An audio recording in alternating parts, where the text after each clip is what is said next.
والحمدللہ والصلاة والسلام علی رسول اللہ اما بعد۔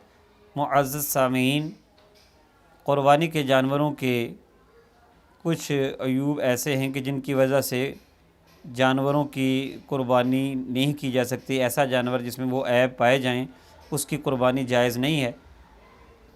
کافی کا ہم نے ذکر پہلے کر دیا ہے، ایک دو مزید ذکر کرتا ہوں کہ جس جانور کی ناک کٹی ہو یا اس کا پاؤں کٹا ہوا ہو اس کی قربانی بھی نہیں ہو سکتی، اور اسی طرح اگر قربانی کے جانور کے تھن کٹے ہوں اس کی بھی قربانی نہیں ہو سکتی، اور بکری کا ایک تھن اور گائے کے دو تھن اگر سوکھ گئے ہوں، کم از کم بکری کا ایک تھن اور گائے کے دو تھن خشک ہو گئے ہوں تو اس کی قربانی بھی نہیں ہو سکتی۔ اب چند ایسے عیوب کا ذکر کریں گے کہ جو قربانی میں رکاوٹ نہیں ہیں، ان کے ہوتے ہوئے جانور کی قربانی کی جا سکتی ہے۔ بھینگا جانور، جس کے آنکھوں میں بھینگا پن ہو، ایسے جانور کی قربانی کی جا سکتی ہے۔ اسی طرح وہ جانور جس کی اون وغیرہ کاٹ لی گئی ہو اس کی بھی قربانی کی جا سکتی ہے۔ اور ایک اہم مسئلہ ہے خصی جانور کے حوالے سے، جس کے خصیے نکال لیے جاتے ہیں، اس کے حوالے سے لوگوں میں سوال اٹھایا جاتا ہے کہ کیا اس کی قربانی ہو سکتی ہے کہ نہیں ہو سکتی، اور لوگ یہ کہتے ہیں کہ یہ بھی تو عیب ہے۔ تو اصل میں ہم نے دیکھنا ہے سید عالم نور مجسم تاجدار ختم نبوت صلی اللہ تعالی علیہ وسلم کا عمل اور آپ کا ارشاد۔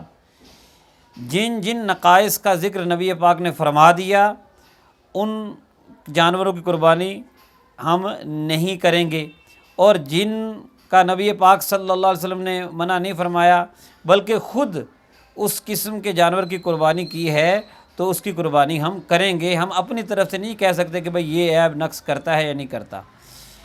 خصی جانور کے حوالے سے فقہا کا یہ موقف ہے کہ ایسے جانور کی قربانی کرنا تو افضل ہے، اور حدیث سے ثابت ہے کہ خود نبی کریم صلی اللہ تعالی علیہ وسلم نے ایسے جانور کی قربانی کی ہے۔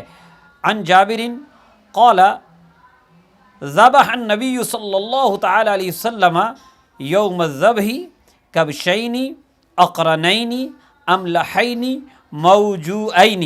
مشکوٰۃ شریف کی اس روایت میں حضرت جابر بن عبداللہ رضی اللہ تعالیٰ عنہما بتاتے ہیں کہ نبی رحمت صلی اللہ تعالی علیہ وسلم نے قربانی کے دن دو مینڈے ذبح کیے جن کی صفات کیا تھی؟ اقرنینی، وہ سینگوں والے تھے، املحینی، وہ چتکبرے تھے، اور موجوعینی، وہ خصی کیے ہوئے تھے، یعنی خصی جانور۔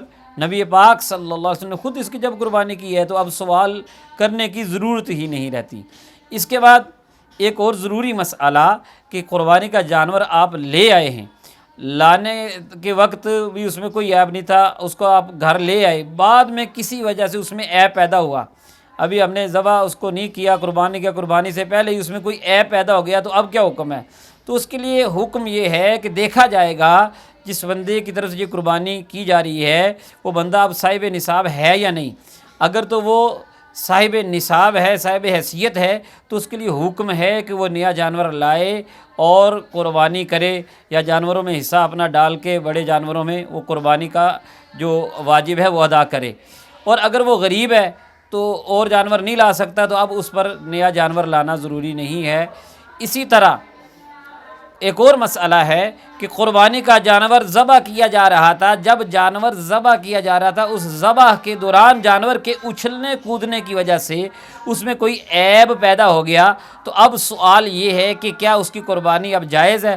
تو بھائی جب ذبح کرنے کے دوران عیب پیدا ہوا ہے تو وہ عیب قربانی میں مانے نہیں ہے، اس کی قربانی اب ہو گئی۔ اللہ تعالیٰ سے دعا ہے کہ اللہ تبارک و تعالیٰ ہمیں صحیح طریقے سے اپنی رضا کی خاطر قربانی کرنے کی توفیق نصیب فرمائے۔